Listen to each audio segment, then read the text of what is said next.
Welcome to the Swine Health Black Belt Podcast, the latest swine health research digested for you. My name's Dr. Clayton Johnson, and I'm the host of the Swine Health Black Belt Podcast.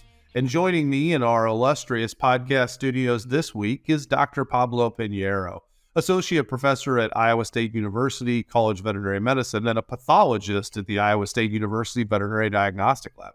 Dr. Piñeyro, welcome to the podcast. Thank you very much for joining us. Thank you, Clayton. Thank you for your invitation. A pleasure to be in your podcast today. Well, let's dive right into it. You've done a lot of work, Dr. Piñeyro, with diagnosing and managing Porcine Circovirus Type 2, a disease that swept through the industry right at 15 years ago now, and caused a lot of heartache for producers, but an amazing success story in terms of disease management with how quickly we developed diagnostic assays and vaccines that ultimately helped us to manage the disease at the industry level. So talk to us a little bit about your history with PCV2. What do we know about the virus, and why is it important for pig producers at all to pay attention to? So, as you mentioned, it's perhaps one of the most successful history in veterinary vaccines. And that makes it really interesting because the diagnostic work has changed prior and after the vaccine. Everyone that had been in practice before the vaccine, we know how devastating was the disease, but perhaps how easy it was to make the diagnosis. It was a clinical diagnosis with some confirmations on etiology and morphological changes, but that was pretty much it. We could make a really quick diagnosis. But now, with the vaccine, the scenario has changed because we can prevent the disease. We don't see those rampage of PNWS, or how we call it now, PCV2. We don't see that anymore, but the virus is still there. So then the question and the main problem that we have today is to make a right diagnosis, the right interpretation of this PCV2 detection. So that's perhaps, for us as diagnostician, is one of the problems. And the problem also started when samples get submitted to the diagnostic lab, because what is triggering this submission? Is there a real clinical presentation? There is just a few pigs that are being affected. So perhaps the whole problem is to start with the right question. What do I want to learn? Do I want to make the diagnosis of PCV2 in my farm? Do I want to make the diagnosis of PCV2 in one of two pigs? I want to understand the epidemiology of PCV2 that is endemic in my farm. I want to understand when I have to apply my vaccine based on the dynamic of the virus.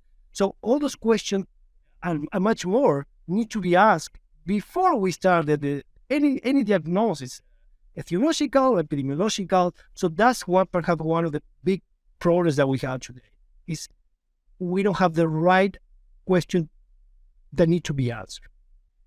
For some diseases, all I need is a PCR to say, is the pathogen present or not present, and I can infer disease from that.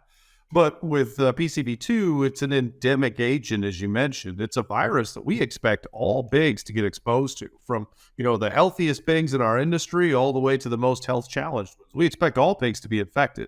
But as we know, infection does not necessarily equal disease. Pigs can be infected but have no real PMWS or PCV2 clinical signs. So talk to us a little bit about guidelines for diagnosis in that situation. How do we interpret the results with nuance and skill to help differentiate infection from disease with circovirus? So what you mentioned is certainly right. In an endemic, and mostly in an endemic virus like this, with detection of the virus, it doesn't mean causation. It is there. And what we need to perhaps put together is, here is a puzzle. You need to put together the clinical data, the presence of the lesions, and the detection of the virus.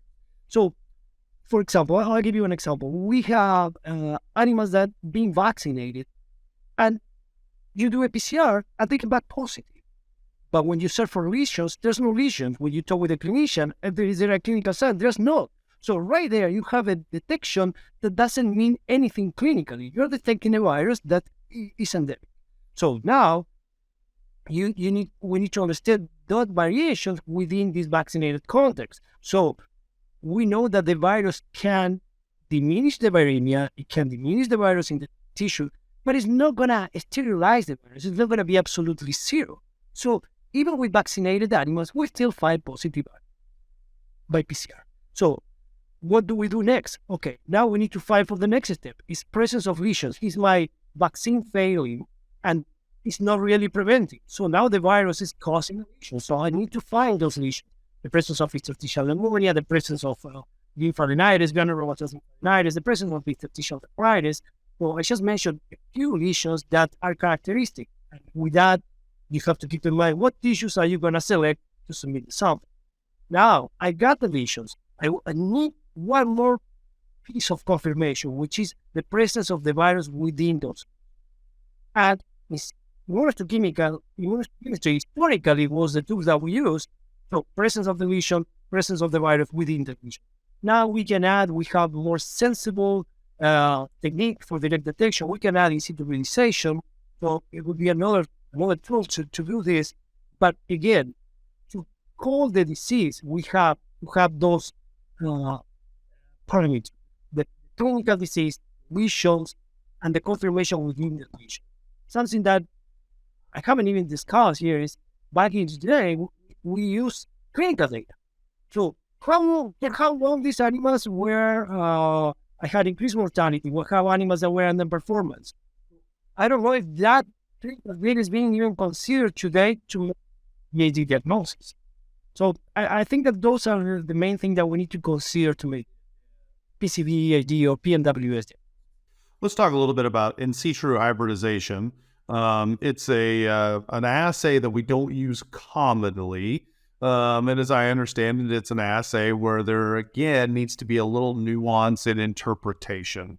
Could you talk to us a little bit about the differences between in situ hybridization and immunohistochemistry? And then in what situations for a circovirus diagnosis would you lean towards IHC versus in situ hybridization or vice versa? The final goal is the same. Both IHC, immunohistochemistry, or in situ hybridization, both are going to give you the direct detection. The difference is what are those techniques detecting? The IHC is detecting a protein, an amino acid. So, and the situ hybridization is detecting a nucleic acid. In a sense, in situ hybridization is like a PCR in a tissue where you can see it. So the limit of detections is going to change. So the amount of virus that you may detect with a PCR, it could be similar with the one that you can detect with in situ hybridization. It's not the same with AHC. That is why sometimes cases that have a really high CT value, above 30, 32, your IHC came back negative. It's because the amount of virus there is not enough. But the situ hybridization is way more sensible, and you will be able to detect by direct detection in those perhaps higher CT cases. That would be the difference, and that will give me the indication where I would prefer to use one or another. Because you have to consider the price as well. The situ hybridization is way more expensive than C. So it sounds like start with IHC, and if you have a relatively high CT on your PCR and the IHC is negative, but you really think it's still PCV-AD, in situ hybridization would be a next diagnostic assay to consider. Exactly. That's what I will incline to do. How about sequencing of circoviruses? We've heard through the years that the most dominant genomic strains that are circulating have shifted from 2A to 2B to 2D. Apparently we skipped 2C in there, thankfully. Seems to have kind of settled into 2D, but what are you seeing for field samples coming in to be sequencing? Are you still seeing a lot of PCV2 sequencing? Yes, we do. As you mentioned, the shift is clear. I mean, the majority of the samples that we receive today, PCV2D. So from the pathogenic standpoint, the question that most clinicians ask is why we have more PCV2D than A or B. And I mean, pathogenic-wise, there's nothing that proves that one is more pathogenic than the other. So what we have to think is, well, what is happening with the host? What is happening with the pigs? Are they capable, or the vaccines that we use today are capable to protect all of them at the same level? That's still a question. I mean, we know that they confer cross protection. That's not a problem. It's perhaps how much cross protection they can confer. If you do an homologous, you may have 100%. If you do an heterologous, put in A, challenging. With D, you may not get that. So that's where all this start. We got clients or clinicians requesting for sequencing. So my question, what do we do with this data? What type of measurements you take in the farm to approach A, B, or D? So that's something that I have a hard time to see what producers do. I understand an epidemiological evaluation. You want to see when that new strain has been introduced. You want to see the variation over time. I understand that. But at the end of the day, what this information can help me to take the new approach in my farm. So that's something that I don't really see happening with this data. Very good. Well, Dr. Piñeyro, I really appreciate you coming on the podcast and sharing your thoughts on Porcine Circovirus Type 2. Continues to be a big opportunity for the industry. Even though disease levels are relatively low, producers invest heavily in control. The vaccines have been very effective, but they're certainly not free, and they're one of the more expensive vaccines that we purchase still today. So I really appreciate your thoughts on how to do good diagnostic workups for PCV2, where in situ hybridization could potentially play into those workups, sow farm monitoring, and hopefully, if nothing else, producers have taken out of this that perhaps there are some diagnostic dollars that are spent on PCV2 that maybe could be redirected towards more opportunistic use of the diagnostics. So really appreciate you coming on and sharing that with us. Thank you for your invitation. To the audience, thank you very much for listening to the Swine Health Black Belt podcast. If you've not visited our website, please go check that out. It's swinehealthblackbelt.com. Make sure to subscribe to our podcast, and if you enjoy it, please hit the share button. Send it to somebody that you think may benefit from this topic with PCV2 or just from the information in general. For Dr. Piñeyro, I'm Dr. Clayton Johnson. Thank you very much for listening, and please join us again next week. Thanks, and have a great rest of your day. Hey, everyone. We're always searching for the latest and greatest research to share each week. If you have a swine health-related research trial and would like to come on the show to talk about it with me and share it with our audience, feel free to send an email to healthblackbelt@swineit.com, and we would love to take a look at your research.